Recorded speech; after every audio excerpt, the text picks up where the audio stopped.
اور کامیابی اسی راستے پر موجود ہے۔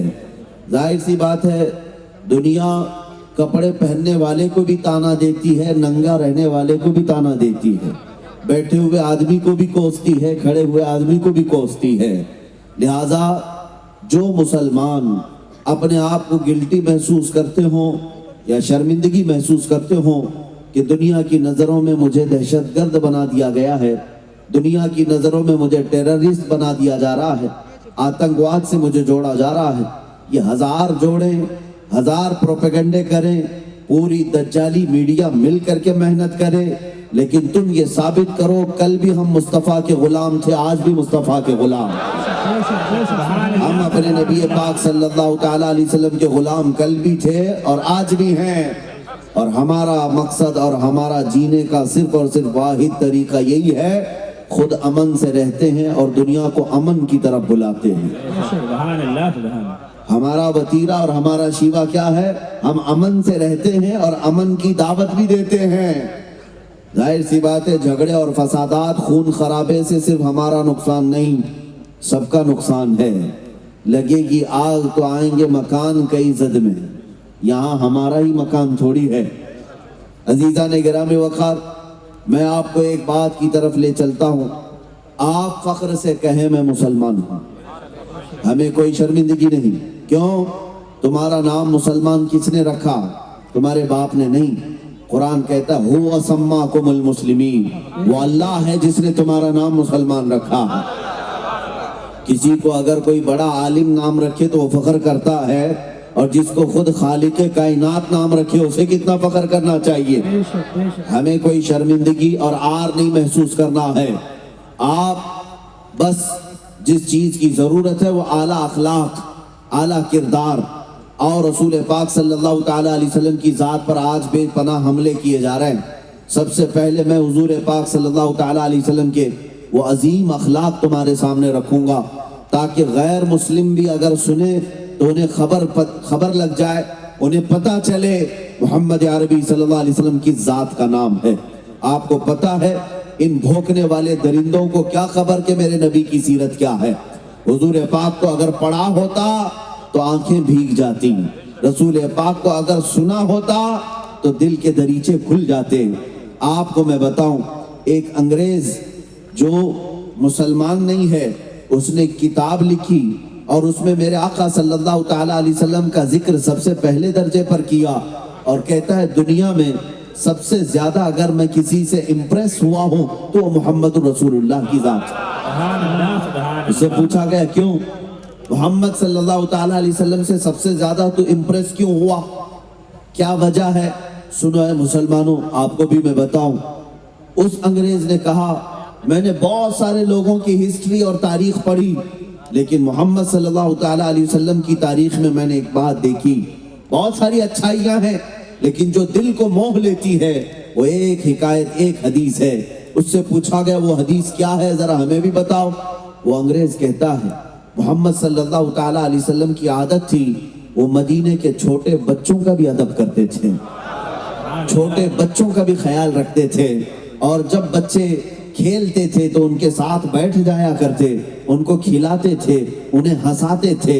تجارت کے سفر سے جب بھی آتے تو بچوں کے لیے بھی کچھ نہ کچھ لے کر کے آتے تھے۔ ایک مرتبہ کا واقعہ بتاتا ہے، سنو، حدیث پاک میں ہے، وہ انگریز جس نے کتاب لکھی اور کہا مجھے سب سے زیادہ اگر کسی شخصیت سے اثر ہوا ہے تو محمد کی ذات ہے۔ کیوں؟ کہتا ہے محمد صلی اللہ تعالیٰ علیہ وسلم ایک بار بچوں کے ساتھ بیٹھے ہوئے تھے، کئی بچے کھیل رہے تھے، ان بچوں میں سے ایک بچے کا باپ آیا، اپنے گھر سے آیا، اور مجمع میں بچے جب کھیل رہے تھے، باپ نے اپنے بیٹے کو پکارا، بیٹا آجا گھر پر تیری ماں بلاتی ہے، بیٹا کہہ کر کے پکارا۔ رسول پاک صلی اللہ تعالیٰ علیہ وسلم کھڑے ہو گئے اور اس آئے ہوئے شخص سے کہا کہ تو یہاں پر بیٹا کہہ کر کے مت پکارنا، بیٹا کہہ کر بچے کو مت پکار، اس کا نام جو ہے وہ لے کر پکار۔ اس نے کہا میرا بیٹا ہے، اگر میں اپنے بیٹے کو بیٹا نہ کہوں تو پھر کس کو بیٹا پکاروں؟ میں اپنے بیٹے کو پکار رہا ہوں۔ سنو اے مسلمانوں، مصطفیٰ کریم محمد رسول اللہ صلی اللہ تعالیٰ علیہ وسلم کا احساس کیا تھا؟ ارشاد فرماتے ہیں سچ ہے یہ تیرا بیٹا ہے، تو بیٹا کہہ کر پکار سکتا ہے، لیکن اپنے گھر میں پکار، یہاں مت پکار، اس لیے کہ ان بچوں میں بہت سارے یتیم بچے بھی کھیل رہے ہیں جن کے باپ نہیں ہیں۔ اگر تو اپنا بیٹا کہہ کر پکارے گا، ان بچوں کو اپنا باپ یاد آ جائے گا، انہیں کون بیٹا کہے گا، انہیں کون بیٹا کہہ کر پکارے گا۔ میرے عزیزوں، یہ حدیث پاک کے مفہوم میں آپ کے سامنے رکھ رہا ہوں۔ ایک نان مسلم ہے، اس نے میرے آقا صلی اللہ علیہ وسلم کے ان اخلاق کو دیکھ کر کے کتاب میں سر فہرست لکھا، دنیا کا اگر کامل کوئی انسان ہے تو محمد کی ذات، محمد صلی اللہ تعالی علیہ وسلم کی ذات پاک ہے، جس کو بچوں کی یتیمی کا بھی درد تھا۔ حضور پاک صلی اللہ تعالی علیہ وسلم احساس رکھتے کہ کہیں اس کا دل ملول نہ ہو جائے، اسے ہرٹ نہ ہو، اسے تکلیف نہ ہو۔ آپ کو پتا ہے اس امن عالم کا مسیحا رسول پاک صلی اللہ تعالی علیہ وسلم کو آج کے ظالم کتے بھونکنے لگ گئے، حضور پاک کی ذات کو کیچڑ اچھالتے ہوئے کہنے لگ گئے کہ انہوں نے جنگیں سکھائی ہیں، آتنک سکھایا ہے، دہشت سکھائی ہے، تم نے پڑھا کیا ہے ہمارے نبی پاک کو؟ میں بتاتا ہوں، مدینہ طیبہ میں یہ اس زمانے کا رواج تھا، جب بھی کسی کے پاس ہتھیار ہوتے تو سب سے بڑا ہتھیار تلوار لے کر کے ہر کوئی چلتا تھا۔ آج کے زمانے میں رائفل، بندوقیں وغیرہ آ گئی، اس وقت جو بھی لوگ مال والے ہوتے وہ اپنے ساتھ تلوار لے کر ضرور چلتے، لیکن نبی کونین صلی اللہ تعالی علیہ وسلم کی تعلیمات تو دیکھیں، تلوار کیسے لٹکائی جاتی تھی، تلوار بغل میں، اس کو نیام میں رکھ کر کے، اس کا ایک غلاف ہوتا تھا، اس کو اس طرح سے بغل میں لٹکا کر کے لوگ چلتے تھے، جیسے آج بندوق لٹکائی جاتی ہے۔ ایک بار ایک صحابی تلوار لٹکائے ہوئے سامنے سے آ رہے تھے، تلوار کی ڈھال یعنی اس کی مٹھی اوپر کی طرف ہوتی اور اس کی انی، اس کا نوک نیچے کی طرف، سامنے اس طرح چاند کی شکل کیے ہوئے تلوار ہوا کرتی۔ حضور پاک صلی اللہ تعالی علیہ وسلم کے سامنے آ رہے تھے، اللہ کے نبی صلی اللہ تعالی علیہ وسلم کی تعلیمات دیکھیں، آپ نے ان کو روکا اور کہا یہ تلوار اپنے بغل سے نکالو اور اس کو پیچھے کی طرف موڑ لو، یہ جو انی ہے، یہ جو نوک ہے، اس کو پیچھے کی طرف کر لو۔ انہوں نے پوچھا طریقہ تو تلوار ڈالنے کا یہی ہے، لوگ تلوار اسی طرح سے لے کر چلتے ہیں، آپ صلی اللہ تعالی علیہ وسلم کے اس طرح پیچھے کرنے کا حکم جو آیا، میرے آقا اس میں حکمت کیا ہے؟ اللہ کے نبی صلی اللہ تعالی علیہ وسلم ارشاد فرماتے ہیں، میں یہ گوارا نہیں کرتا کہ ننگی تلوار کی نوک بھی کسی مسلمان کی طرف ہو یا کسی انسان کی طرف ہو کہ دیکھنے والا تمہیں جنگ کی نوبت میں نہ دیکھے، دیکھنے والا تمہیں قاتل کی نظر میں یا لڑنے والے کی صورت میں نہ دیکھے۔ یقیناً تم نے اپنی سیفٹی کے لیے، سیکورٹی کے لیے رکھا ہوگا، لیکن تلوار کی نوک کو بھی پیچھے کی طرف کر کے رکھو تاکہ نئے آنے والے کی طرف تلوار کا منہ نہ ہو، اس کی نوک نہ ہو۔ یہ ہے میرے آقا کی تعلیمات، یہ امن عالم کا مسیحا ہے۔ آپ نے ان لوگوں کو صرف جہاد کا لفظ کہتے ہوئے سنا ہوگا، لفظ جہاد کے ذریعے سے پوری دنیا میں ایک پروپیگنڈا پھیلایا جاتا ہے کہ یہ مسلمان جہادی ہیں، جہادی ہیں۔ یہ لفظ جہاد بھی اگر پڑھ لیا ہوتا ان جاہلوں کو سمجھ میں آ جاتی بات۔ تاریخ مصطفیٰ تو پڑھو کم سے کم، نبی پاک صلی اللہ تعالی علیہ وسلم کی زندگی پاک میں آپ کو پتا ہے تقریباً میرے آقا صلی اللہ تعالی علیہ وسلم 17 جنگوں میں شرکت فرمائے، 17 غزوات، اور بعض روایات میں 27 ہیں، کل ملا کر 10 سال کے اندر 27 جنگیں ہوئی، جس میں چھوٹی بڑی جو بھی جنگیں ہوئی ہیں نبی پاک صلی اللہ تعالی علیہ وسلم جس میں خود بنفس نفیس شریک رہے۔ اور آپ کو میں بتاؤں، حیرت ہوگی آپ کو، یہ پورے 10 سال کے اندر جو 27 جنگیں جہاد ہوئے، اس میں مرے کتنے لوگ تھے، کتنے لوگ قتل ہوئے؟ ٹوٹل اگر ملایا جائے تو 260 لوگ صرف 10 سال کے اندر مرے تھے، قتل ہوئے جنگوں کے اندر۔ اور ایک تاریخ میں ان کی بتاتا ہوں جو پوری دنیا کو سیکولر اور ڈیموکریسی اور امن کے نام پر تباہی مچاتے ہیں۔ آپ کو پتا ہے ورلڈ وار فرسٹ جو پہلی عالمی جنگ ہوئی تھی، اس کے اندر تقریباً 1 کروڑ لوگ مارے گئے تھے، 1 کروڑ سے زیادہ لوگ مارے گئے۔ اور دوسری جنگ عظیم جو ہوئی، سیکنڈ ورلڈ وار، اس کے اندر 3 کروڑ سے زیادہ لوگ مارے گئے، اتنے ہی زخمی ہوئے، اتنے ہی بے گھر ہوئے، کتنے ملک تباہ ہوئے، کتنے بستیاں اجڑ گئیں۔ اور آج یہ اسلام کے جہاد کی طرف منہ اٹھائے بیٹھے ہیں، جن میں 10 سال کے اندر 250 سے زیادہ لوگوں کی جانیں کبھی نہیں گئی۔ باوجود اس کے میرے آقا صلی اللہ تعالیٰ علیہ وسلم کی تعلیمات بھی یہ ہوتی۔ میرے آقا فرماتے جب بھی کوئی جماعت جہاد کے لیے نکل رہی ہوتی، مجاہدین کو سب سے پہلے میرے آقا یہ تعلیم کرتے، اے مجاہدین جب تم کسی علاقے میں جانا تو یاد رکھنا کس سے لڑنا ہے کس سے نہیں لڑنا ہے، یہ جہاد کی تعلیمات میں آج آپ کو بتاؤں۔ میرے آقا صلی اللہ تعالیٰ علیہ وسلم یہ نصیحت کر کے بھیجتے، کبھی بچوں کی طرف تلوار نہ اٹھانا، کبھی کسی عورت کی طرف تلوار نہ اٹھانا، کبھی کسی بوڑھے کی طرف تلوار نہ اٹھانا، کبھی حمل والی عورت کو نہ پکڑنا۔ جس جنگ میں بھی جاؤ، دشمنوں کی فوج میں بھی جاؤ، بچوں کے ساتھ، بوڑھوں کے ساتھ، عورتوں کے ساتھ، حاملہ عورتوں کے ساتھ رحم کا معاملہ کرنا۔ اتنا ہی نہیں، میرے آقا صلی اللہ تعالیٰ علیہ وسلم جب جہاد میں صحابہ کو بھیجتے، یہ بھی تلقین فرماتے، جس علاقے میں جاؤ گے وہاں کسی بھی مذہب کی عبادت گاہ کو توڑ پھوڑ نہیں کرو، چاہے وہ کسی کی بھی عبادت گاہ ہو، اس عبادت گاہ کو تم توڑو گے نہیں، برباد نہیں کرو گے۔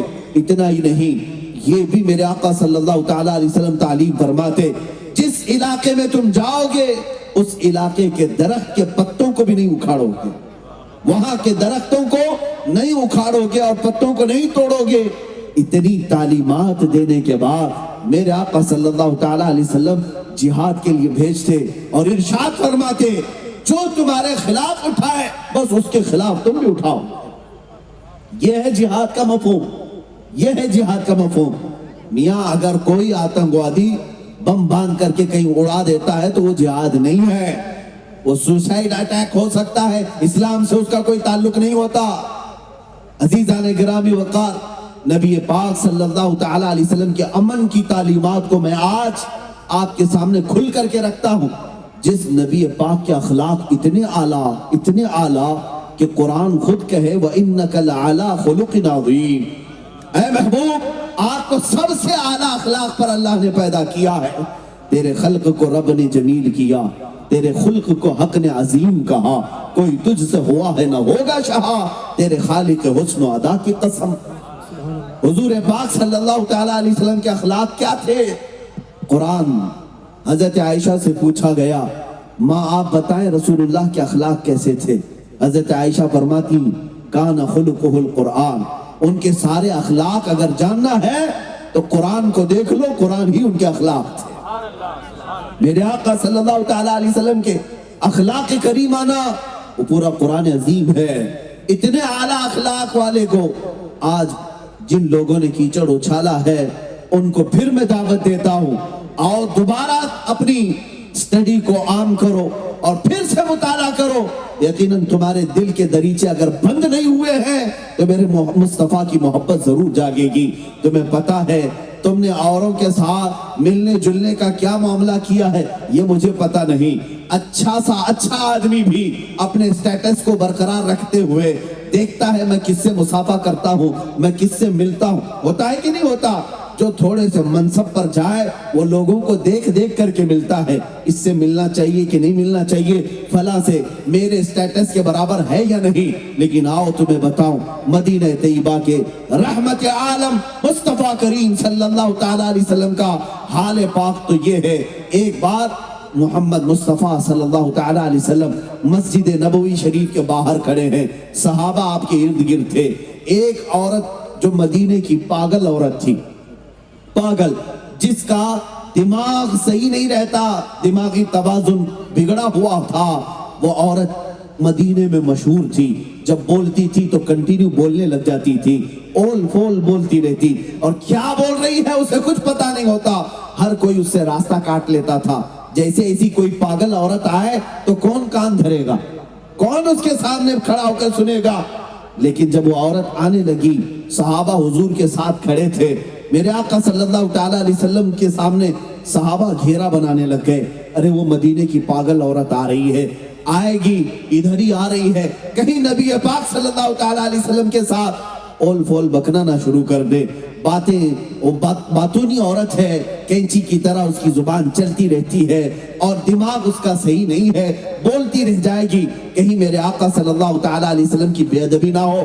صحابہ یہ سوچ کر گھیرا بناتے رہے. میرے آقا نے فرمایا چھوڑ دو, ہٹ جاؤ, اسے آنے دو. صحابہ نے کہا یا رسول اللہ وہ بد زبان ہے, بولتی ہے تو کنٹینیو بولتی رہتی ہے. میرے آقا نے فرمایا صحابہ سے ہٹ جاؤ, اسے آنے دو. جب وہ عورت قریب آئی تو جانتے ہیں میرے مصطفیٰ صلی اللہ تعالیٰ علیہ وسلم نے کیا ارشاد فرمایا؟ ارشاد فرماتے ہیں اے میرے صحابہ مجھے بتاؤ کیا یہ وہی عورت نہیں ہے جس سے پورے مدینے والے راستہ کاٹ لیتے ہیں, کوئی اس کی بات نہیں سنتا؟ صحابہ نے کہا ہاں یہی وہ عورت ہے, یہ پاگل ہے, اس کی کوئی بات نہیں سنتا. میرے آقا فرماتے ہیں اے میرے صحابہ بتاؤ اگر میں بھی نہ سنوں تو کون اس کی بات سنے گا؟ میں بھی نہ سنوں, کیا میں کائنات کے لیے رحمت بن کر نہیں آیا؟ اللہ اللہ, وہ عورت قریب آئی جو پاگل تھی, ذہنی توازن کھویا ہوا ہے. میرے آقا صلی اللہ علیہ وسلم کے قریب آئی اور بات کرنے لگی. بات کرتی گئی, ایک ہی بات کو بار بار دہراتی رہی, یہاں تک کہ کافی دیر تک وہ بات کرتی رہی اور رحمت عالم صلی اللہ تعالیٰ علیہ وسلم بغور اس کی باتوں کو سنتے رہے اور بلکہ سامنے والے کو احساس تک ہونے نہیں دیا کہ میں تجھے پاگل سمجھتا ہوں, بلکہ میرے مصطفیٰ کی اخلاق تھے. اس انداز سے سن رہے تھے اس کی بات جیسے کسی دانشور کی باتیں سنی جاتی ہیں. وہ اللہ کے نبی کے اخلاق ہے, وہ اعلیٰ اخلاق والوں سے بھی ملتے تھے تو انہی اخلاق کے ساتھ, اور ذہنی توازن بگڑے ہوا سے بھی ملتے تھے تو انہی اخلاق کے ساتھ ملتے تھے. عزیزان گرامی, تیرے خلق کو رب نے جمیل کیا, تیرے خلق کو حق نے عظیم کہا, کوئی تجھ سا ہوا ہے نہ ہوگا شہا, تیرے خالق حسن و ادا کی قسم. میرے عزیزو, رحمت عالم صلی اللہ تعالیٰ علیہ وسلم کی وہ اخلاق کریمانہ جنہوں نے مظلوموں کا انصاف دلایا. اور جانتے ہیں آپ مکہ مکرمہ میں کبھی ظلم ہونے نہیں دیتے.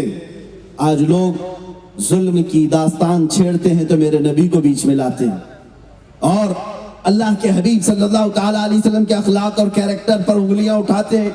سنو, مکہ مکرمہ میں ایک باہر سے کوئی سوار آیا اور اس کا کسی سے قرضہ تھا یا کچھ لینا دینا باقی رہ گیا.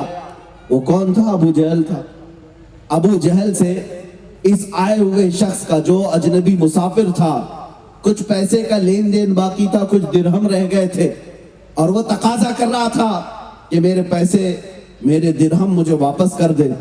لیکن وہ ٹال مٹول کرتا جا رہا تھا, کبھی ادھر کبھی ادھر, اور وہ سردار قریش ہے, اس سے کون تقاضا کرے؟ پہلوان بھی ہے, گنڈا بھی ہے, اور یہ باہر سے آیا ہوا اجنبی مسافر غریب. اب یہ کس سے کہے؟ جن لوگوں کے پاس بھی یہ جاتا اور کہتا کہ میرے کچھ پیسے, میرے کچھ درہم باقی ہیں, عمر ابن ہشام یعنی ابو جہل کے پاس, تو سارے لوگ پلہ جھاڑ لیتے, میاں اس سے کون بات کرے گا, اس سے کون بات کرے گا, ہم بات نہیں کر پائیں گے, تمہارے پیسے تم جانو, تم نے دیا ہے تم وصول کرو. ہر کوئی اپنا دامن جھاڑ لیتا. وہ بیچارہ جو باہر سے آیا ہوا قرض میں ڈوبا ہوا مکہ مکرمہ کی وادیوں میں بھٹک رہا تھا. ایک شخص سے ملاقات ہوئی, رونے لگا. اس شخص نے کہا تیرے کچھ مال باقی رہ گیا ہے ابو جہل سے, تو چاہتا ہے کہ واپس آ جائے, تجھے مال کی واپسی کا یہ تقاضا ہے؟ اس نے کہا ہاں. اس نئے شخص نے کہا ایک ہی راستہ ہے, جا محمد صلی اللہ علیہ وسلم کے پاس, ان کے پاس جا اور ان سے کہہ. وہ شخص آیا, رسول پاک صلی اللہ تعالیٰ علیہ وسلم کے پاس آ کر رونے لگا, میرے اتنے درہم باقی رہ گئے ابو جہل کے پاس, اور وہ دیتا نہیں, کئی دنوں سے ٹال مٹول کر رہا ہے, کبھی ادھر کبھی ادھر, اور اس کا رعب, اس کا دبدبا قریش کے سردار ہونے کی وجہ سے اتنا ہے کہ کوئی میری سفارش کے لیے بھی تیار نہیں, کوئی میری حمایت کے لیے بھی تیار نہیں. ایسے عالم میں مصطفیٰ کریم صلی اللہ تعالیٰ علیہ وسلم ارشاد فرماتے ہیں میں محمد تیری حمایت کے لیے تیار ہوں، میں محمد۔ جانتے ہیں اسی وقت میرے آقا صلی اللہ تعالیٰ علیہ وسلم نے اپنے دولت قدے پر اس اجنبی مسافر کو بٹھایا اور ابو جہل کو بلوایا۔ کوئی شخص بلا لائے کہ ابو جہل کہاں ہے؟ وہ سردار قریش تھا، لیکن جب وہ آیا ابھی حضور پاک صلی اللہ تعالیٰ علیہ وسلم بیٹھے تھے، میرے آقا صلی اللہ تعالیٰ علیہ وسلم نے ابو جہل کو دیکھتے ہی کہا کیا تیرے اتنے درہم اس شخص پر ہیں؟ کیا تو اس کا مقروض ہے؟ کیا تو نہیں دیتا ہے، ٹال مٹول کرتا ہے؟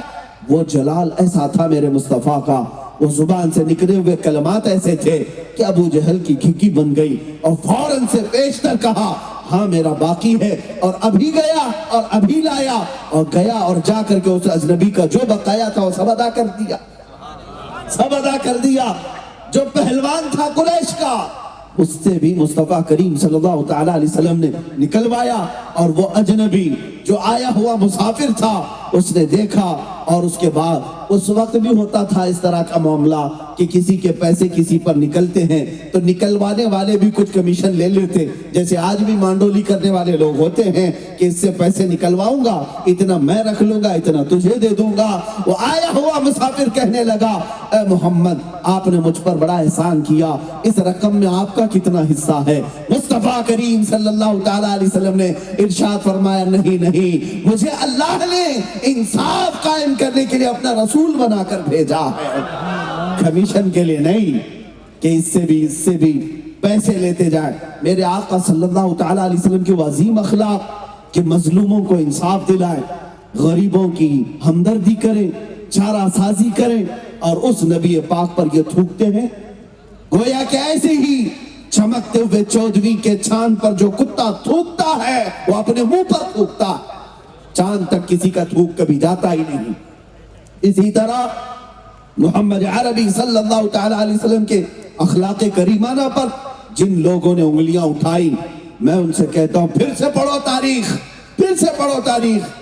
آپ کو پتا ہے مکہ مکرمہ میں ایک بوڑھی عورت ہے، وہ نقل مکانی کر رہی ہے، یعنی اپنا گھر شفٹ کر کے کہیں جا رہی ہے، اور اپنا گھر کا پورا ساز و سامان نکال کر راستے پر کھڑی ہے، انتظار کر رہی ہے کوئی آئے سامان اٹھائے اور میرے نئے گھر تک پہنچائے۔ صبح سے دوپہر تک کھڑی رہی، کوئی مدد کرنے والا نہیں آیا۔ اچانک میرے آقا صلی اللہ تعالیٰ علیہ وسلم تشریف لائے۔ میرے آقا محمد صلی اللہ تعالیٰ علیہ وسلم کی عادت تھی کوئی بوڑھا دکھے، کوئی کمزور دکھے تو اس کا سامان خود اپنے کندھوں پر اٹھا کر چلتے تھے، اپنے کندھوں پر اٹھا کر چلتے۔ مدد کرنا آپ کا شیوا تھا۔ آپ آئے اس خاتون سے پوچھتے ہیں کسی کا انتظار کر رہے ہو، کہیں جانا ہے تمہیں؟ اس خاتون نے کہا ہاں بیٹا مجھے دوسرے گھر شفٹ ہونا ہے، میں یہ محلہ چھوڑ رہی ہوں، مکہ کی آبادی چھوڑ کر میں دور دراز ایک علاقے میں نئے مکان میں جا رہی ہوں، اور یہ ساز و سامان اٹھانے والا کوئی ہے نہیں، میں انتظار کر رہی ہوں۔ میرے آقا صلی اللہ تعالیٰ علیہ وسلم نے اس خاتون کا ساز و سامان اپنی پشت پر اٹھایا اور کہا میں چلتا ہوں ماں تمہارے ساتھ۔ اس خاتون کے ساتھ چلتے رہے، کافی دور آبادی کے وہ خاتون ایک نئے مکان کی طرف اشارہ کرتی ہے کہ یہ اب میرا مکان ہے۔ وہاں رسول پاک صلی اللہ تعالیٰ علیہ وسلم نے سامان اتارا، اس کے گھر کو صاف کر کے دے دیا۔ اب سنو، حضور پاک صلی اللہ تعالیٰ علیہ وسلم نے اس خاتون سے پوچھا بڑی بھی وہ مکہ کی آبادی بڑی اچھی تھی، وہ محلہ تو گھنا محلہ تھا، اس محلے کو چھوڑ کر غیر آباد علاقے میں تم یہاں کیوں آ گئی اس عمر میں؟ وہ خاتون کہتی بیٹا بڑا اچھا سوال تو نے کیا، سن میں تجھے بھی نصیحت کرتی ہوں، میں نے سنا ہے مکہ میں محمد نام کا ایک جادوگر آیا ہے۔ کیا کیا پروپیگنڈا پھیلایا گیا تھا اس وقت بھی۔ وہ خاتون کہتی ہے مکہ میں محمد نام کا ایک جادوگر آیا ہے، وہ بولتا ہے تو جادو اثر کر جاتا ہے اور لوگ اپنا پرانا دین چھوڑ کر اس کے دین میں داخل ہو رہے ہیں۔ لوگوں نے یہ پھیلا رکھی ہے بات، تو میں ڈر کے مارے اس محلے کو چھوڑ دی کہ کہیں اس کا جادو مجھ پر بھی نہ چل پڑے، اور اس کے آنے سے پہلے ہی میں آبادی سے دور چلی جاؤں، میں دوسرے مکان میں چلی جاؤں۔ جب اس کے الفاظ یہ ہو رہے تھے میرے آقا کی آنکھوں سے آنسو آ گئے کہ ظالموں نے حضور کے لیے کیا کیا پروپیگنڈا پھیلایا تھا۔ آج ہی نہیں اس زمانے میں بھی بدنام کرنے کی کوششیں ہوتی رہی، اب حضور پاک کو غمگین دیکھ کر کے اس خاتون نے پوچھا بیٹا تم کیوں غمگین ہو؟ حضور پاک نے فرمایا کہ اے خاتون جس محمد سے ڈر کر تو یہاں آئی وہ محمد میرا ہی نام ہے، وہ محمد میرا ہی نام ہے، میں ہی وہ محمد ہوں جس سے تجھے ڈرایا گیا اور جس کے بارے میں تجھے دھمکایا گیا۔ وہ خاتون اوپر سے نیچے دیکھتی رہی، حیرت کے عالم میں پھٹی نگاہوں سے دیکھتی رہی، تھوڑی دیر کے بعد کہتی ہے کیا تو ہی وہ محمد ہے جس کے بارے میں مکہ میں یہ باتیں گردش کر رہی ہیں؟ اور اس کے بعد جب میرے آقا نے فرمایا ہاں ہاں میں ہی وہ محمد ہوں، تو اب وہ خاتون کہتی ہے اگر تیرا ہی نام وہ محمد ہے تو گواہ ہو جا، میں تیرے دین میں آنے کے لیے تیار۔ اس لیے کہ جس کے اخلاق و کردار اتنے اعلیٰ ہیں کہ مکہ میں کوئی میری مدد کو تیار نہیں تھا، ایک تنہا تو تھا کہ میرا بوجھ اٹھا کر کے وہاں سے لے کر یہاں تک لایا، میں تیری کون لگتی ہوں، میرا تیرے سے کیا رشتہ ہے، باوجود اس کے میرا بڑھاپا دیکھ کر تو نے رحم کیا، میری کمزوری دیکھ کر کے تو نے مدد کی اور میرا سامان اپنی پیٹھ پر اٹھا کر لایا، میرے گھر کو سجایا، اور جس کے اخلاق ایسے ہوں وہ جھوٹا نہیں ہو سکتا۔ میں گواہی دیتی ہوں کہ محمد اللہ کے رسول۔ سبحان اللہ، نعرہ تکبیر، نعرہ رسالت، علماء اہل سنت، نعرہ تکبیر۔ میرے عزیزوں، رسول پاک صلی اللہ تعالیٰ علیہ وسلم کے اخلاق کریمانہ اتنے اعلیٰ اتنے بلند کہ دنیا آج اپنے غیر بھی اس کا اعتراف کرتے ہیں، غیر بھی اعتراف کرتے ہیں۔ اور تاریخ پڑھنے والوں سے میں گزارش کرتا ہوں، بہت سارے انگریز مورخین ہیں، انہوں نے بھی میرے آقا کی شان میں کیا کیا لکھا ہے پڑھیں۔ گرو نانک سکھوں کے جو سب سے بڑے گرو ہے، گرو نانک نے کہا محمد اگر نہیں ہے تو بھکتی ہو ہی نہیں سکتی۔ یہ گرو نانک کے الفاظ ہیں، محمد صلی اللہ تعالیٰ علیہ وسلم اگر نہ ہو تو عبادت کا سلیقہ آ ہی نہیں سکتا۔ اللہ کی عبادت کا صحیح طریقہ اگر کسی نے بتایا ہے تو محمد عربی کی ذات ہے۔ کون کہتا ہے؟ یہ گرو نانک کہتے ہیں۔ اور انگریز مفکرین، دانشور یا مورخین جو لکھتے ہیں وہ الگ الگ انداز میں، آپ کو پتا ہوگا جارج برنارڈ شاہ ایک بڑا مورخ، انگریزوں کا ناول نگار بھی ہے اور بڑی تاریخ پڑھا ہوا، دنیا کی سیر کیا ہوا، اس نے کہا میں نے زمین کے چپے چپے کو دیکھا، مشرق سے مغرب، شمال سے جنوب، اکثر حصے کو دیکھ لیا، ہر جگہ کی اسٹڈی کی، لیکن میں نے دیکھا کہ دنیا میں بہت ساری شخصیتیں آئی اور ان کا انقلاب، ان کا ریولیشن ان کی زندگی میں چلا، 50 سال چلا، 100 سال چلا، لیکن محمد ایک ایسی ذات ہے جس کا ریولیشن روز بڑھتا جاتا ہے، روز بڑھتا جاتا ہے۔ 1400 سال ہو گئے، ان کا انقلاب نہ کم ہوا تھا نہ گھٹا تھا، بلکہ بڑھتا ہی جا رہا ہے، بڑھتا ہی جا رہا ہے۔ یہ ان کے زندہ انقلاب کی دلیل ہے۔ یہ کون کہتا ہے؟ جارج برنارڈ شاہ۔ وہ کہتا ہے محمد صلی اللہ تعالیٰ علیہ وسلم کا لایا ہوا انقلاب وہ صرف ان کی زندگی تک کے لیے نہیں تھا یا ان کے بعد 100 سال تک کے لیے نہیں تھا، بلکہ وہ کہتا ہے میں تو 1400 سال کے بعد دیکھ رہا ہوں، آج بھی اس انقلاب کی صرف نشانیاں نہیں بلکہ زندگیاں موجود ہیں جو لوگ آج بھی بدل رہے ہیں۔ اور ساتھ میں وہ یہ بھی کہتا ہے جب 1400 سال کے بعد ان کا لایا ہوا انقلاب پوری دنیا میں اس طرح موجود ہے تو آگے کے لیے بھی مجھے یہ امید ہے کہ اس سے بڑا انقلاب آگے کے سالوں میں اسلام کا آئے گا، اس سے بڑا انقلاب آئے گا۔ کیوں؟ رسول پاک صلی اللہ تعالیٰ علیہ وسلم نے امت کو صرف خیالات کی بنیاد پر نہیں رکھا، انسان کی روح کی ترقی کی بنیاد پر رکھا ہے۔ آپ کو پتا ہے پوری دنیا نے ترقی کی ہوگی، ہاں میں مانتا ہوں کہ لوگ چاند میں پہنچنے کے آلے بھی بنا لیے، سورج کی روشنی کو قید کر کے کرنٹ بھی بنا لیا، زمین کے سیال مادے کو نکال کر کے کیمیکل بنا لیا، اور اڑتا ہوا پرندہ جس طرح ہم پہلے دیکھتے آج وہ ہزاروں انسانوں کو اپنے پیٹ میں بھر کر جہاز اڑنے لگ گیا۔ انسانوں نے ہی ترقی کی ہے، انہوں نے ایک جگہ سے دوسری جگہ رابطہ کرنے کے لیے موبائل بنائے، انٹرنیٹ کا ایجاد، موبائل فون کے بعد کمپیوٹر کا ایجاد، یہ ساری ایجادات اپنی جگہ پر دنیا بہت ترقی کر چکی ہے، دنیا بہت ترقی کر چکی ہے۔ پہلے ہم تنہا بولتے، آج اس مائک کے ذریعے سے لاکھوں کو سنایا جا سکتا ہے۔ پہلے ایک جگہ بیٹھ کر آمنے سامنے دیکھا جاتا، لیکن آج ویب کانفرنسنگ کے ذریعے سے دنیا کے کسی کونے سے کہیں پر بھی انسان دیکھ سکتا ہے۔ یہ ترقیاں اپنی جگہ پر۔ میں آپ کو بتاؤں، انسان ترقی اتنی کر چکا کہ ہواؤں میں اڑنے لگ گیا، اور جو فاصلے تھے جو لاکھوں میل یا ہزاروں میل ہوا کرتے، ان کو گھنٹوں میں اور منٹوں میں ادا کیا جانے لگا۔ ہر چیز سہولت کی آ گئی۔ ہمارے گھروں میں ہاتھوں اور پیروں سے کام کرنے کی بجائے اب مشینوں نے حصہ لے لیا ہے۔ ہر کام مشین کرتی ہے، ہر کام مشینوں نے لے لیا۔ لیکن ایک بات میں بتاؤں گا، یہ ساری ترقیاں آپ کیا سمجھتے ہیں تمہاری ترقی ہے، انسان کی ترقی ہے؟ میں تو نہیں مانتا، یہ انسان کی ترقی نہیں، یہ تو میٹل کی ترقی ہے، یہ میٹل کی ترقی ہے۔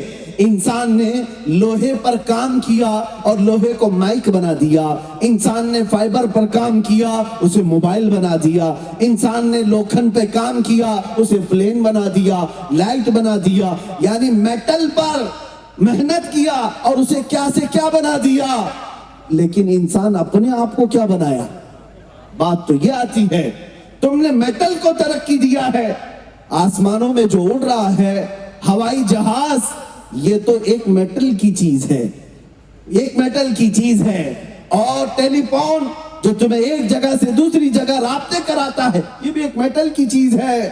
اب میں تمہیں بتاؤں، دنیا چاہے یورپ نے ترقی کی ہو، امریکہ نے کی ہو، یا رشیا یا چائنا نے کی ہو، سبوں نے ترقی میٹل پر کی ہے۔ اور میرے مصطفیٰ کی ذات نے انسانوں کو ترقی دیا ہے۔ ایک کو بیٹھایا تو صدیق بنایا، دوسرے کو اپنے دربار میں بلایا فاروق بنایا، عثمان کو ذوالنورین بنایا، اور علی پاک کو حیدر کرار بنایا۔ ہر صحابی کو آسمان کے مہر نجوم بنایا۔ انسانوں کو اگر کسی نے ترقی دی ہے تو مدینے کے تاجدار نے دی۔ سبحان اللہ، ماشاءاللہ، بہت آج بھی میں کہتا ہوں، جو لوگ ترقی کی بات کرتے ہیں، میں تو ترقی اس وقت مانوں گا جب لوگوں میں بھوک مری ختم ہو جائے، سوسائیڈ کرنا کم ہو جائے، جہالت ختم ہو جائے، گناہ کم ہو جائے، انسانوں کو مارنا، مرڈر کرنا، قتل کرنا یہ ختم ہو جائے، میں سمجھوں گا کہ انسان بن گیا ہے۔ لیکن آج بھی اس ترقی یافتہ دور میں جہاں لائٹنگ کی بھرمار ہے، روشنی کی بہتات ہے، اس کے باوجود کیا عورتوں کے ریپ نہیں ہو رہے؟ نوجوان بچیوں کے بلاತ್ಕಾರ نہیں ہوتے؟ سب ہوتا ہے۔ تو پھر یہ کون سا انسان ہے؟ کہاں ترقی کیا؟ یہ آج بھی وہی حیوان ہے، جہاں تنہا کسی عورت کو پائے تو اس کی عزت پر حملہ کرے۔ جانور جنگل میں یہی کرتے ہیں۔ اگر انسان یہی سب چیزیں کر رہا ہے تو میں کہتا ہوں اس کی کوئی ترقی نہیں ہے، کوئی ترقی نہیں اور کوئی سکسیس نہیں ہے۔ کامیاب اور ترقی والا انسان اس وقت ہوتا جیسے میرے آقا نے مکہ کی گلیوں میں پیدا کیا۔ مکہ کے وہ باشندے جو شراب میں فخر کرتے تھے، جوے پر اپنی پوری راتیں بتاتے تھے، عورتوں کو بازار میں لا کر نیلام کرتے، بیٹی پیدا ہو تو زندہ دفن کرتے تھے۔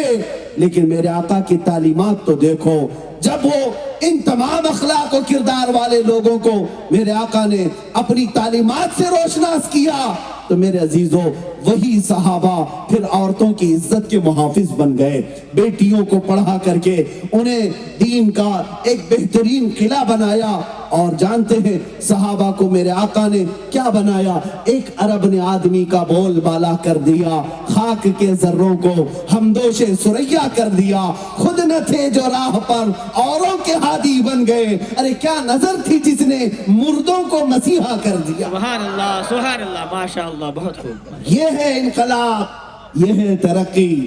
رسول اللہ صلی اللہ تعالیٰ علیہ وسلم نے میٹل کی ترقی نہیں سکھائی، انسان کی ترقی سکھائی۔ آج بھی اگر اپنی روح کی، اپنی آتما کی، اپنی روح کی ترقی چاہتے ہو تو یہ ترقی کسی فیکٹری میں نہیں ملتی، کسی فیکٹری میں نہیں۔ فیکٹریاں موبائل بنا سکتی ہیں، گاڑیاں بنا سکتی ہیں، انسان کی روح کی ترقی گنبد خضرا کے چھاؤں میں ہوتی ہے۔ یہاں آنا پڑے گا تمہیں، اس نبی پاک کے پیچھے چلنا پڑے گا، پھر تمہاری روح اوج پر پہنچے گی، بلندی پر جائے گی۔ عزیزان گرامی، یہ چند باتیں تھی نبی پاک کے اخلاق و کردار پر، بہت ساری چیزیں ہیں۔ آپ کو ایک اور بات بتا دوں، جن لوگوں نے میرے آقا کے چہرے پاک کو اس طرح پیش کرنے کی کوشش کی جیسے آج یہ گیدڑ اور پاکھنڈی اپنے گوفے میں بیٹھ کر کوئی کتاب لکھ کر یا چار لوگ بیٹھ کر ویڈیو بنا کر وائرل کرتے ہو، وہ چاہے وسیم رافضی ہو یا اس کی ناجائز اولاد یا اس کا ناجائز باپ، جو بھی ہو، میرے آقا پر حملہ کرنے کے لیے تم چار لوگ بیٹھ کر کے ویڈیو وائرل کرتے ہو۔ دم خم ہے تو آؤ مسلمانوں کے مجمع میں، یہاں میں یقین کے ساتھ کہتا ہوں یہ جو مجمع آیا ہے یہ سیلفی اور ویڈیو بنانے کے لیے نہیں آیا۔ جس کے سینے پر بھی ہاتھ رکھو گے اس کے سینے میں دھڑکن نبی نبی اور مصطفیٰ مصطفیٰ کہے۔ یہاں جو مجمع آیا ہے وہ دکھاوے کے لیے نہیں آیا، بلکہ میں جانتا ہوں یا رسول اللہ زندہ باد، اللہ اکبر۔ عزیزان گرامی، یہاں پر بھی آنے کے بعد تمہارے چہروں کی بشاشت، تمہارے چہروں کی رونق یہ بتاتی ہے کہ سینے میں عشق مصطفیٰ جگمگا رہا۔ آج ان ظالموں کو جواب دینے کی ضرورت ہے۔ تم بھونکتے ہو نبی پاک کی عزت پر، تمہیں ابھی خبر نہیں اس نبی پاک کی عزت تو بہت اعلیٰ، بہت اعلیٰ۔ میں سمجھتا ہوں حضور کے قدم مبارک کے ایک ناخن کی عزت پر کروڑوں مسلمان اپنی جان دینے کو تیار۔ الحمدللہ ہم یہ جذبہ رکھتے ہیں نبی پاک صلی اللہ تعالیٰ علیہ وسلم کے لیے، جو جان مانگو تو جان دے دیں، جو مال مانگو تو مال دے دیں، مگر یہ ہم سے کبھی نہ ہوگا نبی کا جاہو جلال دے دیں۔ ہم سے یہ بات نہیں ہو سکے گی۔ ہاں، جو بات میں عرض کر رہا تھا، حضور پاک کے اخلاق و کردار پر حملہ کرتے ہوئے ان ظالموں نے جو ایک پروپیگنڈا پھیلایا، سنو اے مسلمانوں، آپ کو میں بتاؤں، اس نبی پاک کے اخلاق کو زیادہ سے زیادہ اگر تم عام کر سکتے ہو تو اپنے اخلاق سے عام کرو، اپنے اخلاق سے عام کرو، دنیا کو بھونکنے دو، کیونکہ ہمارا عقیدہ یہ ہے، رہے گا یوں ہی ان کا چرچا رہے گا، رہے گا یوں ہی ان کا چرچا رہے گا، پڑے خاک ہو جائیں جل جانے والے۔ اور یا رسول اللہ تو گھٹائے سے کسی کے نہ گھٹا ہے نہ گھٹے گا، جب بڑھائے تجھے اللہ تعالیٰ تیرا، مٹ گئے مٹتے ہیں مٹ جائیں گے آدھا تیرے، نہ مٹا ہے نہ مٹے گا کبھی چرچا تیرا۔ نعرہ تکبیر، نعرہ رسالت، نعرہ رسالت، جشن غوث اعظم کانفرنس، حضرت علامہ مولانا سلمان اظہری صاحب قبلہ، نعرہ تکبیر، نعرہ رسالت۔ بایزید بستامی کا نام سنا ہوگا۔ بایزید بستامی ایک بڑے پائے کے بزرگ ہیں، اور ان کی ایک دعا یہ تھی، اے اللہ مجھے اس وقت تک موت نہ دینا جب تک کہ میں اپنے نبی کی ہر اس سنت پر عمل نہ کر لوں جن سنتوں کو میں جانتا ہوں، ہر سنت پر میں عمل کر لوں۔ خواہش تو دیکھیں، ہونا تو یہی چاہیے۔ لوگ دعائیں کرتے ہوں گے اس وقت تک موت نہ دے جب تک شادی نہ ہو جائے، بچے نہ ہو جائیں، پراپرٹی نہ بن جائے، بیٹوں کی شادی نہ کر لوں۔ میرے عزیزو، یہ دعائیں نہیں، دعا یہ کرو کہ مولا اس وقت تک موت نہ دینا جب تک تو راضی نہ ہو جائے، جب تک تو راضی نہ ہو اس وقت تک موت نہ دے۔ بایزید بستامی کی دعا تھی۔ اب سنیے، اخیر وقت تھا آپ کی زندگی کا، بڑھاپا بھی تھا، کمزوری آ گئی، موت کے آثار نظر آ رہے تھے، آپ رونے لگ گئے۔ لوگوں نے پوچھا کہ حضور روتے کیوں؟ کہا میں نے اللہ سے دعا کی تھی کہ اللہ مجھے ہر اس سنت رسول پر عمل کی توفیق دے دے جن سنتوں کو میں جانتا ہوں، لیکن میرے اندازے کے مطابق، میرے علم کے مطابق میں نے ساری سنتوں پر عمل کر لیا، ایک سنت مصطفیٰ ہے جو مجھ سے چھوٹ رہی ہے، اس پر عمل کرنے کا موقع نہیں ملا۔ مریدین نے پوچھا کہ وہ کون سی سنت ہے؟ سنو مسلمانوں، یہی مجھے بتانا ہے حضور میرے آقا کے اخلاق کیا ہے۔ بایزید بسطامی کہتے ہیں رسول اللہ صلی اللہ تعالی علیہ وسلم کی ایک حدیث میں نے یہ پڑھا کہ میرے آقا مسجد نبوی شریف میں جا رہے تھے، نماز کے لیے جا رہے تھے، فجر کا وقت تھا، نماز کے لیے جیسے ہی جا رہے تھے اچانک پڑوس میں سے کسی ایک بچے کے رونے کی آواز آئی۔ کسی کے گھر سے بچہ رو رہا تھا۔ اللہ کے رسول صلی اللہ تعالی علیہ وسلم اپنے پاؤں واپس پلٹاتے ہیں، مسجد سے باہر آ کر صحابہ سے پوچھا دیکھو یہ بچہ کس کے گھر میں رو رہا ہے۔ بچے کے رونے کی آواز سے اگر کوئی بے قرار ہوتا ہے تو مدینہ کا تاجدار، بچوں کے رونے سے بھی بے قرار ہو جائے۔ اور اس کے بعد صحابہ نے کہا معلوم کر کے آتے ہیں۔ معلوم کرنے پر پتا چلا کہ وہ ایک یہودی کے گھر میں رو رہا تھا، یہودی تھا، یہودی کا بچہ رو رہا تھا۔ حضور پاک صلی اللہ تعالی علیہ وسلم اس کے گھر گئے، پوچھا کہ تیرا بیٹا کیوں رو رہا ہے؟ چھوٹا سا بچہ۔ اس یہودی نے کہا میرے گھر میں فاقہ چل رہا ہے، کھانے پینے کی کوئی چیز نہیں، میرا بچہ بھوک کی شدت سے رو رہا ہے۔ اللہ کے نبی صلی اللہ تعالی علیہ وسلم نے اپنے گھر بھیجا ایک صحابی کو اور کھجور منگوائی۔ جب وہ کھجور آئی رسول اللہ صلی اللہ علیہ وسلم نے اپنے منہ سے کھجور کو چبایا، نرم کیا اور اس بچے کے منہ میں رکھا۔ بچے کو جیسے مٹھاس پہنچی، بچہ کھجور چبانے لگا اور مسکرانے لگا۔ میرے آقا بھی مسکرا اٹھے اور مسجد نبوی تشریف لائے۔ یہ میرے آقا کے اخلاق تھے، یہ ان کی سنت تھی۔ بایزید بسطامی کہتے ہیں نبی پاک نے یہ جو عمل کیا میری زندگی میں ایسا عمل کرنے کا موقع اب تک نہیں آیا۔ باقی سب سنتوں پر عمل تو کر چکا لیکن اس سنت پر عمل کرنے کا موقع نہیں ملا۔ چند دن گزرے تھے، بایزید بسطامی بیمار تھے، موت کے آثار نظر آنے لگے۔ ایک دن آپ بھی مسجد میں جا رہے تھے، شاید رات کا وقت تھا یا صبح کا وقت، اچانک آپ کے کانوں میں بھی ایک بچے کے رونے کی آواز آئی۔ بایزید بسطامی خوش ہو گئے، شاید اس بچے کے مدد کرنے کے بعد میں اس سنت پر عمل کر لوں۔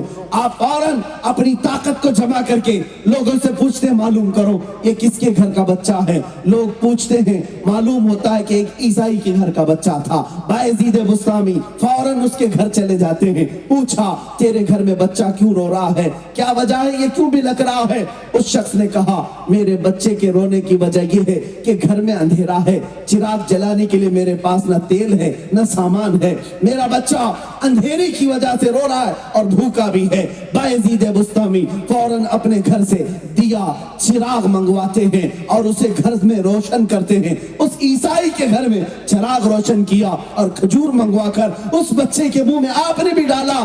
بچہ کھجور کی مٹھاس پایا اور گھر کے اندر روشنی پایا تو مسکرانے لگا اور اس کا رونا ہنسنے میں بدل گیا۔ بایزید بسطامی بھی شکر بجا لاتے ہوئے گھر سے پلٹنے لگے، اے مولا تیرا شکر ہے میرے نبی کی اس آخری سنت پر بھی عمل کا مجھے موقع دے دیا۔ جب آپ جا رہے تھے، سنو اب جو بات ہے اصل کہنے کی وہ یہ ہے، وہ عیسائی شخص جس کے گھر کا بچہ رو رہا تھا وہ بایزید بسطامی کے دامن کو پکڑتا ہے اور پوچھتا ہے اے بایزید تیرا اور میرا کوئی مذہبی رشتہ نہیں، تیرا اور میرا کوئی خاندانی رشتہ نہیں، کوئی ہمارا آپس میں رشتہ نہیں، بچہ میرا رو رہا ہے، تکلیف تمہیں کیوں ہو رہی ہے؟ میرے گھر میں اندھیرا، چراغ تو جلاتا ہے۔ سنو بایزید کہتے ہیں اے نادان تو یہ سمجھ رہا ہے کہ یہ بایزید کا عمل ہے؟ نہیں، جو کچھ میں نے تیرے گھر میں کیا یہ میرے مصطفیٰ کے عمل تھے، یہ میرے مصطفیٰ کی سنت تھی، بس میں تو ان کا غلام ہوں، ان کے اخلاق پر عمل کرنے آیا تھا۔ جب بایزید کی یہ بات سنتا ہے وہ عیسائی کہتا ہے اے بایزید لاؤ تمہارا دامن پکڑ لو، جس مذہب کے غلام کے یہ اخلاق ہیں تو سرکار کے اخلاق کا حال کیا ہوگا؟ سبحان اللہ سبحان اللہ، اللہ اکبر، یا رسول اللہ، رسول اللہ، زندہ آباد، زندہ آباد،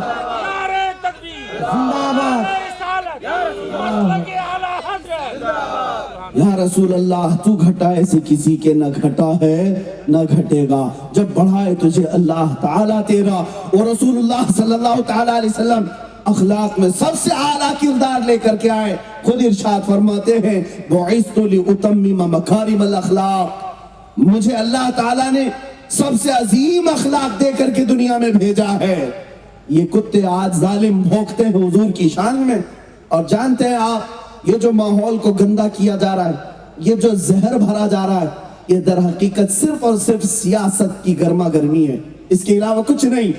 ان کو سیاست کی روٹیاں سیکھنی ہے، راجنیتی کرنی ہے. میں ان بی جے پی کے دلالوں سے، آر ایس ایس کے ان بھگوا آتنکیوں سے بھی کہوں گا کہ اگر تمہیں کوئی سیاست اور راجنیتی کرنا ہے تو کرو ہماری ذات سے، مصطفیٰ کی ذات کو کیوں آڑ بناتے ہو؟ میرے رسول کی ذات، قرآن کی اور آیات پر حملے. اس لیے میرے عزیزو، ان ظالموں نے دیکھ لیا کہ مسلمان اگر کہیں بے چین ہوتا ہے تو نبی کے نام پر ہوتا. اسی لیے یہ تمہیں بے چین کرنا اور تمہارے دلوں کو جلانے کا کام شروع کر رکھے.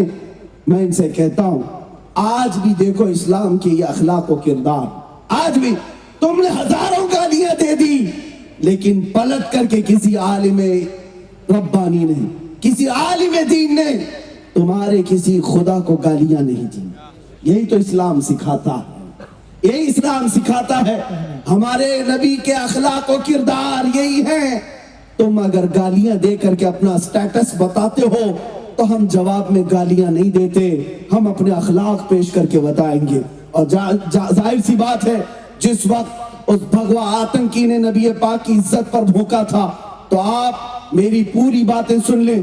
میں نے ان کے کسی دیوی دیوتا یا ان کی مقدس کتاب کے ساتھ چھیڑ چھاڑ نہیں کیا، اور نہ ہی میں نے چیلنج میں کسی بھگوان یا دیوی دیوتا کو پکارا، بلکہ اسی پاکھنڈی سے کہا اگر تو سچا ہے تو آجا، ہم اور تم دونوں آگ میں جاتے ہیں، اور جو سلامت ہو اس کا دین پہچانا جائے گا. میں نے بذات خود اس کی ذات کو چیلنج اسی لیے کیا تھا کہ ہمارا اسلام یہ سکھاتا ہے کہ ہمارا یقین اعلیٰ ہے، ہمارا یقین کامل ہے. مجھے میرے دین پر رائی کے دانے کے برابر بھی شک نہیں، میرے مصطفیٰ کے سچے ہونے میں ذرہ برابر بھی شک نہیں. اس لیے ایک بار نہیں 100 بار بلاؤ گے میرے نبی کے نام پر، ہر بار یا مصطفیٰ کہتے ہوئے آگ میں کودنے کو تیار. نعرہ تکبیر، نعرہ رسالت، نعرہ سکتا، اور جسے یقین ہو اسے خوف نہیں ہو سکتا. یہ بات یاد رکھیں. میں نے جو پوری دنیا کو یا جس کو بھی میری یہ بات سنائی دی ہے کہ ہم نے کسی مباہلے کا چیلنج کیا، تو یاد رکھنا مسلمانوں، یہ میرا اپنا ہی حصہ نہیں، بلکہ میرا عقیدہ، میرا وجدان یہ کہتا ہے جس طرح میں نے اعلان کیا، یہ میں تنہا نہیں بلکہ ہمارے ہر علاقے کا، ہر محلے کا بچہ اتنی ہمت تو اپنے نبی کے نام پر ضرور رکھتا ہے، ضرور رکھتا ہے.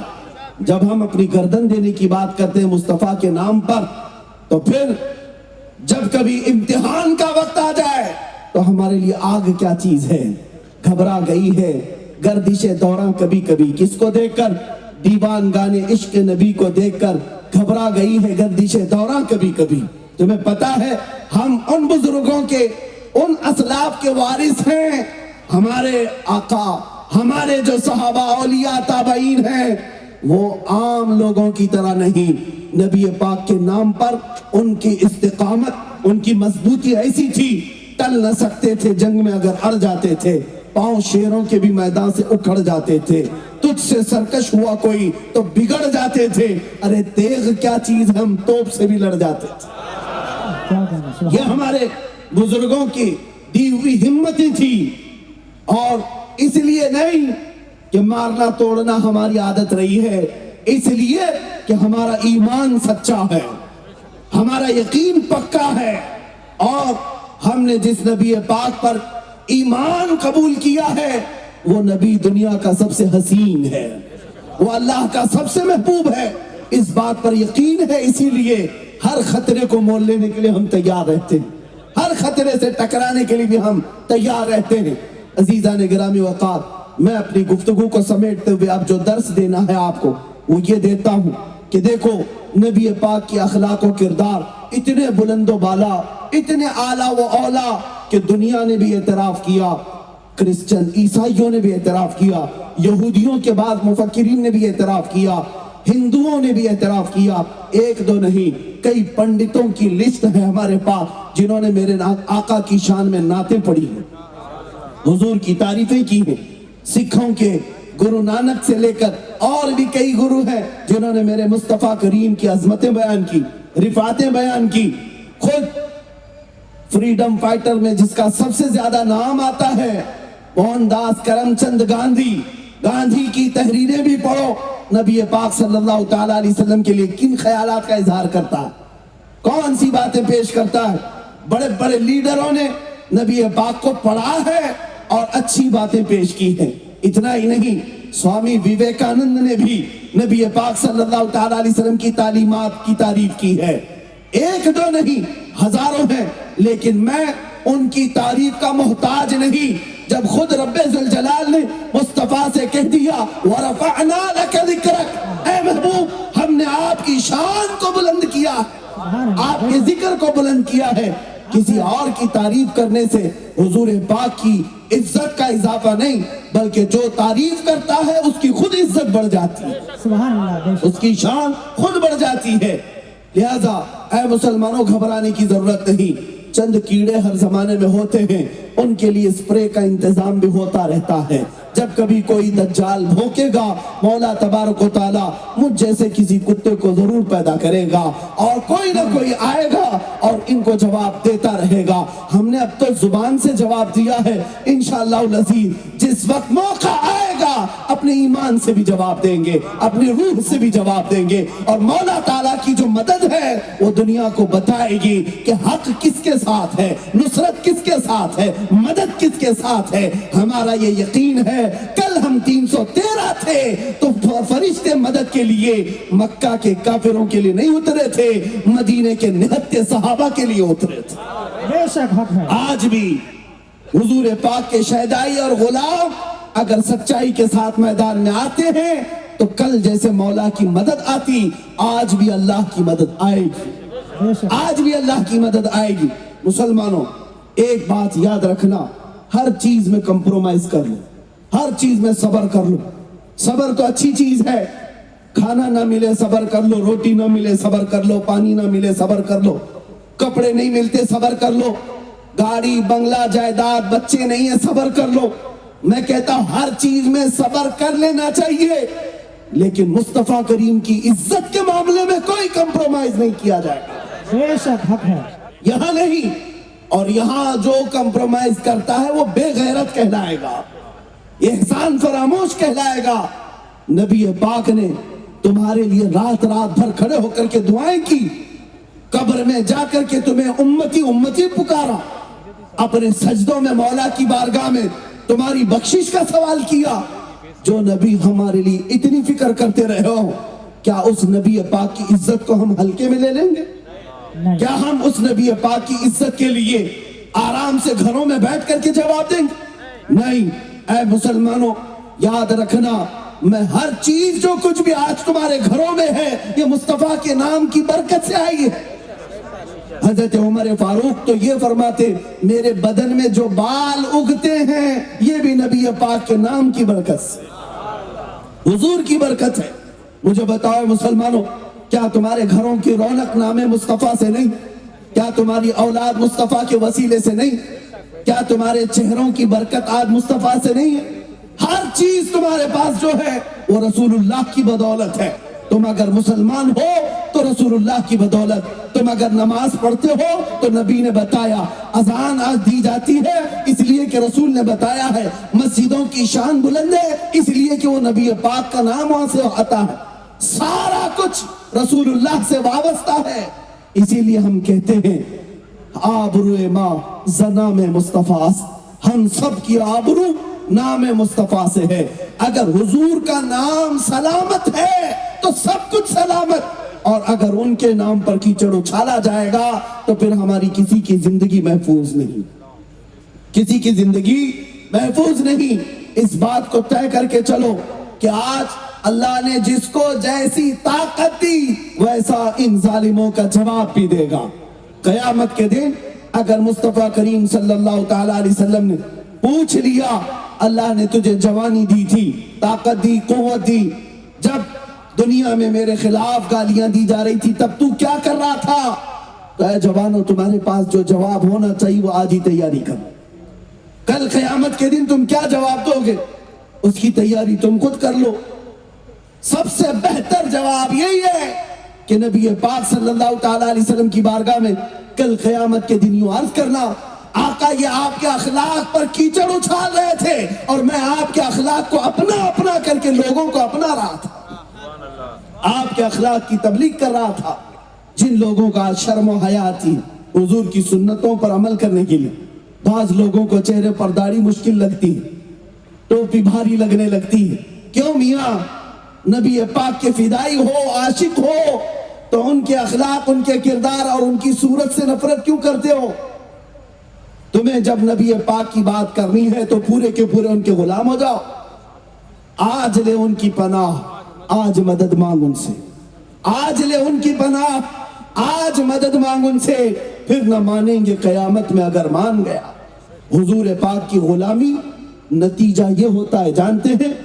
بلال حبشی، کون نہیں جانتا، مکہ کے کافر انہیں مارتے تھے، پکڑ کر کے پیر میں رسی باندھ کر بدماش لڑکوں کے ہاتھ میں دیتے، وہ مکہ کی گلیوں میں بلال کو کھینچتے ہوئے لے جاتے، گرم ریت پر سلاتے، ان کے سینے پر سل رکھ دیتے، اور کبھی کبھار حضرت بلال کو ننگی پیٹھ انگاروں پر سلاتے تھے اور ان کی پیٹھ کا گوشت گل جاتا تھا، اور جب انگارے ٹھنڈے ہو تو ہوا دے کر اور دہکایا جاتا۔ کیوں؟ بلال حبشی کو حضور کی وفاداری کی سزا دی جاتی تھی۔ نبی پاک محمد مصطفیٰ صلی اللہ تعالیٰ علیہ وسلم کا شہدائی تھا، اس لیے مکہ کے ظالم موب لنچنگ کرتے تھے، مارتے تھے، پکڑ کر کے پوری پیٹھ کا گوشت گل گیا تھا، ریڑھ کی ہڈی دکھتی، لیکن باوجود اس کے وہ ثابت قدم رہے، ثابت قدم رہے۔ اے مسلمانوں، اس نبی پاک کی عزت کے معاملے میں ہم نے کون سی مصیبتیں اٹھائی آج تک؟ ہمیں تو کسی نے مارا نہیں، کوئی گردن پر تلوار تو نہیں رکھا۔ آج ہم ہندوستان میں امن و امان سے رہ رہے ہیں، اور جو زہر پھیلانے کی کوشش کر رہے ہیں ان زہریلے کیڑوں کو بھی ہم انشاءاللہ علاج کریں گے۔ لیکن میں آپ سے کہنا چاہتا ہوں، حضور کی غلامی میں جو ثابت قدم رہا، پیٹھ پوری جل گئی، انگاروں پر سویا، کوڑے کھایا، رسی باندھ کر گلیوں میں گھمایا گیا، لیکن جانتے ہو جب بلال ہجرت کر کے مکہ سے مدینے چلے گئے، 6 سال کے بعد جب رسول اللہ صلی اللہ تعالیٰ علیہ وسلم مدینے سے مکہ آ رہے تھے اور فاتح کی حیثیت سے، مکہ فتح ہو چکا، بغیر جنگ و جدال کے، بغیر قتل و قتال کے، آپ کو پتا ہے 10,000 صحابہ خانہ کعبہ کے پاس حرم کعبہ میں اندر نماز پڑھنے کے لیے آئے، تو اس وقت جو پہلی اذان دی جانی ہے، پہلی اذان حرم مکہ سے دی جانی ہے، کعبے کی چھت پر میرے آقا نے اگر کسی کو چڑھایا تو بلال حبشی کو چڑھایا۔ کس کو چڑھایا؟ بلال حبشی کو چڑھایا۔ واقعہ آپ کو معلوم ہوگا، حضرت بلال کو کعبے کی چھت پر چڑھا کر اذان دینے کا حکم دیا، آپ نے اذان دی کعبے کی چھت پر۔ میرے عزیزوں، بعض بزرگوں نے یہاں پر نکتہ یہ بیان کیا، صحابہ میں حضرت ابو بکر بھی تھے، حضرت عمر بھی تھے، دیگر صحابہ بھی تھے۔ آج پہلی اذان مکہ سے ہو رہی ہے تو ان میں سے بڑے بڑے صحابہ میں سے کسی کو اوپر چڑھاتے، لیکن رسول اللہ نے بلال حبشی کو چڑھایا، بلال حبشی کو چڑھایا۔ کیوں؟ اس لیے کہ دنیا کو یہ میسج دینا تھا، جو نبی کی محبت میں زخم کھائے گا خانہ کعبہ کی چھت پر بھی اسے چڑھایا جائے گا۔ سبحان اللہ، سبحان اللہ۔ اسے خانہ کعبہ کی چھت پر بھی چڑھایا جائے گا۔ یہ نبی کے غلاموں کا مقام ہے۔ اسی لیے اقبال نے کہا تھا کہ محمد سے وفا تو نے تو یہ جہاں چیز ہے کیا، کی محمد سے وفا تو نے تو ہم تیرے ہیں، یہ جہاں چیز ہے کیا، لوح و قلم تیرے۔ سبحان اللہ، یا سبحان اللہ۔ رسول اللہ، عزیزان گرامی وقار، میں آپ سے ایک بات کہتا ہوں، میری یہ عزت کیوں ہے؟ میں وشاکھاپٹنم پہلی مرتبہ آپ کے اس مسلم آباد میں آ رہا ہوں، لیکن محبتیں ایسی لگتی ہیں صدیوں پرانی ہیں، رشتے ایسے لگتے ہیں کہ صدیوں پرانے ہیں، ہر کوئی ملنا چاہتا ہے، ہر کوئی ہم سے مسافر۔ یہ جو عزتوں سے آپ نے نوازا کس لیے؟ کیا کسی نیتا کا بیٹا ہونے کی وجہ سے؟ کیا کسی بڑے خاندان کا ہے اس لیے؟ یا پیسے والا ہے اس لیے؟ نہیں، ہر ایک یہاں بیٹھا ہوا یہی کہے گا، صرف اس لیے عزت دی جاتی ہے کہ نبی کا غلام، مصطفیٰ کریم کا غلام ہے، بات کرتا ہے تو رسول اللہ کی عزت کی بات کرتا ہے۔ اس لیے لوگوں نے پلکوں پہ بٹھایا، کندھوں پہ اٹھایا، پھولوں سے سجایا، منبر پر بٹھایا۔ اس سے یہ بات پتا چلتی ہے جب تک بکے نہ تھے تو کوئی پوچھتا نہ تھا، جب تک بکے نہ تھے تو کوئی پوچھتا نہ تھا۔ یا رسول اللہ تم نے خرید کر ہمیں انمول کر دیا۔ سبحان اللہ، نعرہ تکبیر، نعرہ رسالت، جشن غوث اعظم کانفرنس، مسلک اعلیٰ حضرت، فیضان اعلیٰ حضرت، نعرہ تکبیر، نعرہ رسالت۔ کیا کہنا میرے عزیزو، اسی لیے میں کہتا ہوں بکو تو بازار مصطفیٰ میں بکو، ہاں اس کی جے بھی جے کرتے ہوئے، جھنڈے اٹھائے ہوئے نہ گھومو۔ مسلمانوں، تمہاری زندگی ان پارٹیوں کے پیچھے جے جے کرنے کے لیے نہیں ہے۔ ہمارے بزرگوں نے تو ہمیں یوں سکھایا، کسی کی جے بھی جے کیوں پکارے، کیا غرض ہم کو؟ کسی کی جے بھی جے کیوں پکارے، کیا غرض ہم کو؟ ہمیں کافی ہے سید اپنا نعرہ یا رسول اللہ، سبحان اللہ، ہمیں کافی ہے سید اپنا نعرہ یا رسول اللہ، بس ہمارے لیے یہ کافی ہے۔ تم نبی پاک صلی اللہ تعالیٰ علیہ وسلم کے غلام ہو، پوری غلامی میں آ جاؤ۔ حضور کی عزت کی بات ہے، پوری کے پوری عزت میں آ جاؤ، تمہیں بھی اللہ تعالیٰ عزتوں سے نوازے گا۔ جو کھویا ہوا وقار ہے واپس مل جائے گا، شرط یہ ہے کہ ان سے وفاداری کرو، شرط یہ ہے کہ نبی پاک کے وفادار بنو، جیو تو ان کے نام پر جیو، مرو تو ان کے نام پہ مرو۔ بے شک، ہاں، ڈر اور خوف نکالیں۔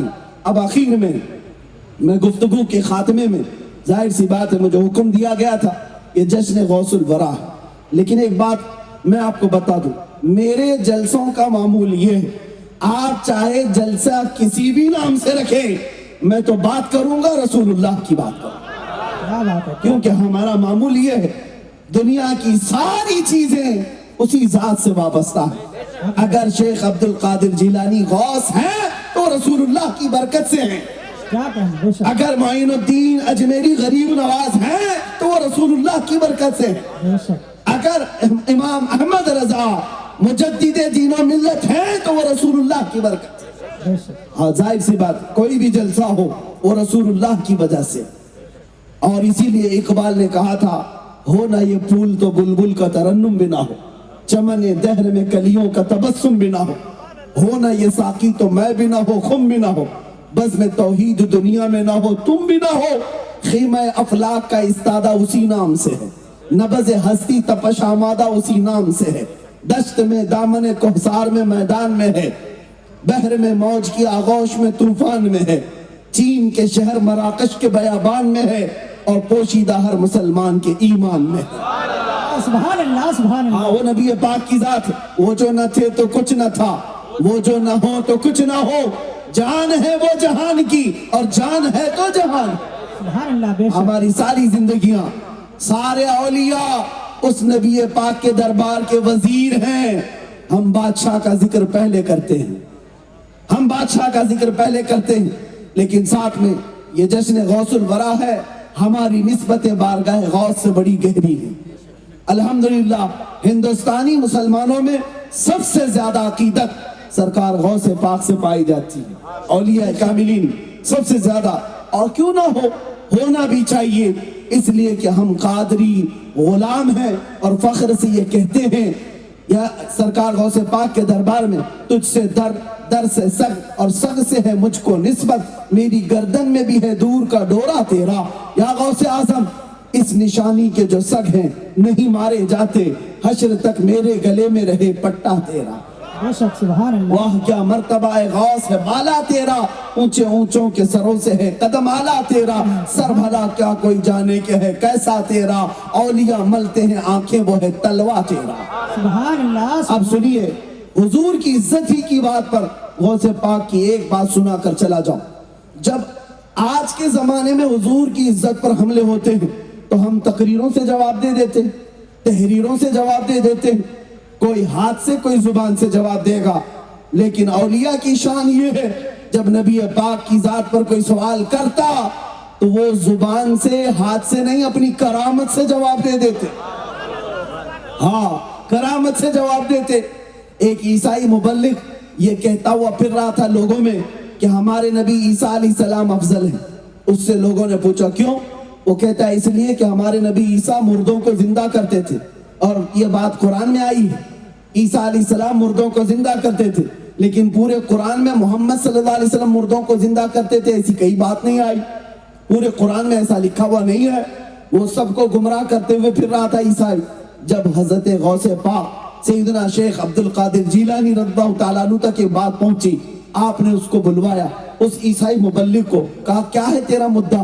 اس نے کہا میرے نبی عیسیٰ افضل ہے محمد سے اس لیے کہ میرے نبی عیسیٰ مردوں کو زندہ کرتے تھے. غوث پاک نے کہا اچھا تیرے نبی مردوں کو زندہ کرتے تھے اس لیے افضل ہیں، چل عبد القادر قبرستان میں چلتا ہے، تو جس قبر پر ہاتھ رکھے گا میں زندہ کر کے دکھاؤں گا، سبحان اللہ. کیا میں زندہ کر کے دکھاؤں گا. اور وہ ساتھ میں چلا، قبرستان آئے اور شیخ عبد القادر جیلانی جب کہتے ہیں بتا کسی قبر کو، اس عیسائی مبلغ نے ایک پرانی قبر پر ہاتھ رکھا. آپ نے کہا میں یہ بھی بتا دیتا ہوں یہ قبر 200 سال پرانی ہے اور اس میں جو سویا ہوا ہے وہ گویا تھا، گانا گا کر کے کمائی کرتا تھا، میں اسے زندہ کرتا ہوں. اور ایک ٹھوکر لگائی، قم باذنی، میرے حکم سے اٹھ جا. قبر پھٹ گئی اور مردہ زندہ کھڑا ہو گیا اور لوگوں نے دیکھا. اور اس کے بعد پھر سیدنا غوث پاک نے اسے واپس قبر میں بھیجا. یہ مردوں کو زندہ کرنے والی کرامت اللہ نے شیخ عبد القادر جیلانی کو عطا کی، لیکن یہ صرف لوگوں میں اپنا انفلوئنس بڑھانے کے لیے نہیں، لوگوں میں اپنی طاقت دکھانے کے لیے نہیں، لوگوں میں اپنی برتری بتانے کے لیے نہیں، بلکہ غوث پاک نے اگر یہ کرامت دکھائی تھی تو عظمت رسول بتانے کے لیے عیسائی مبلغ سے کہا تو کہتا ہے عیسیٰ علیہ السلام مردوں کو زندہ کرتے تھے اس لیے وہ افضل ہے.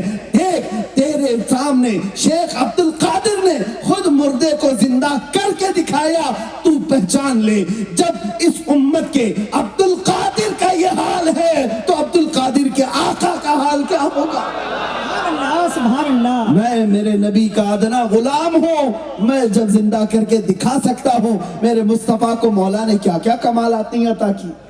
ہاں کرامت بھی دکھائی ہے غوث پاک نے تو وہ رسول کی عظمت بتانے کے لیے. ہاں یہ نہیں کہ لوگوں میں اپنی برتری بتانے کے لیے، لوگوں میں بڑھاوا دکھانے کے لیے.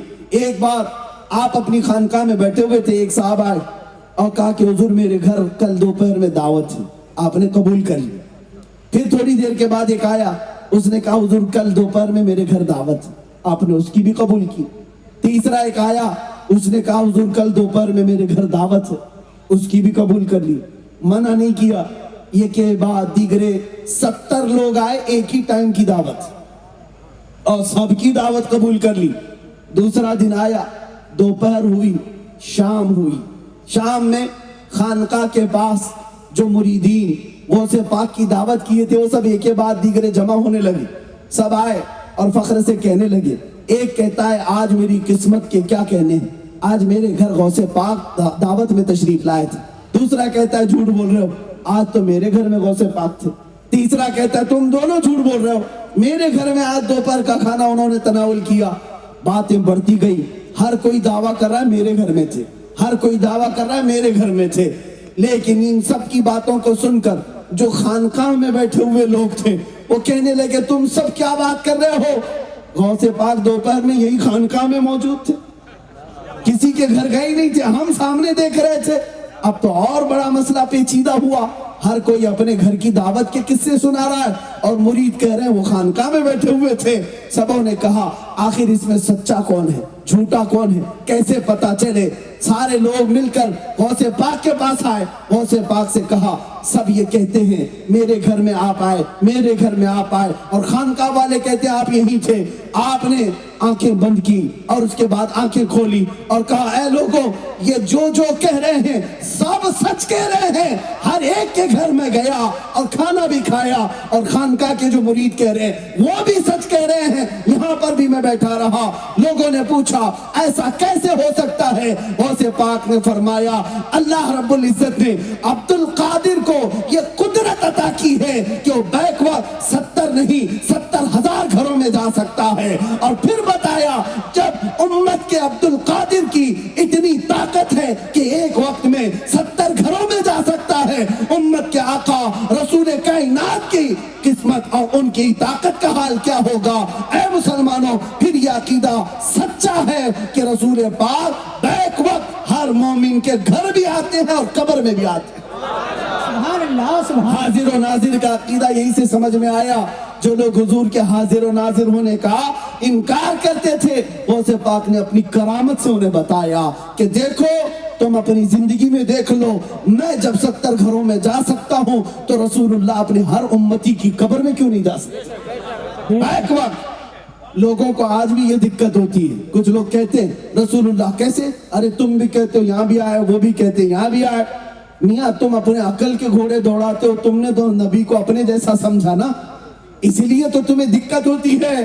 ذرا سورج کو دیکھو, جب طلوع ہوتا ہے تو پاکستان والا بھی کہتا ہمارے ہاں سورج ہے, ہندوستان والا کہتا ہمارے ہاں سورج ہے, عرب والا کہتا ہمارے ہاں سورج ہے, افریقہ والا کہتا ہمارے ہاں سورج ہے. مجھے بتاؤ ایک سورج ہے, کون کون سے ملک میں گیا؟ سارے لوگ کہتے نہیں, سب سچ کہہ رہے ہیں, اس لیے کہ ایک سورج نکلتا ہے ہر گھر میں روشنی دیتا ہے. اب سنو, جب یہ سورج نکل کر کے پوری دنیا میں اپنی کرنیں بکھیر سکتا ہے تو تمہیں پتہ نہیں یہ سورج بنایا کیسے گیا ہے. یہ میرے مصطفیٰ کے قدموں کے ناخنوں کی کترن سے سورج اور تارے بنائے گئے, چاند اور سورج بنائے گئے. اور جب مصطفیٰ کے قدموں کی کترن سے سورج پوری دنیا کو اجالا کر سکتا ہے تو وہ ذات رسول ہر قبر کو کیسے نہیں اجالا کر سکتا؟ سبحان اللہ سبحان اللہ. ہاں میرے عزیزوں, مصطفیٰ کریم کے بارے میں یہ عقیدہ رکھنا, وہ حاضر بھی ہیں ناظر بھی ہیں. ہمارا عقیدہ ہے کہ نہیں ہے؟ رسول اللہ حاضر بھی ہیں ناظر بھی ہیں. اور یہی عقیدہ لے کر کے اٹھنا, یا رسول اللہ سنا ہے آپ ہر عاشق کے گھر تشریف لاتے ہیں, یا رسول اللہ سنا ہے آپ ہر عاشق کے گھر تشریف لاتے ہیں, میرے گھر میں بھی ہو جائے چراغاں یا رسول اللہ, میرے دل میں بھی ہو جائے چراغاں یا رسول اللہ. اٹھو قوت عشق سے ہر پست کو بالا کر دے, دہر میں نام محمد سے اجالا کر دے.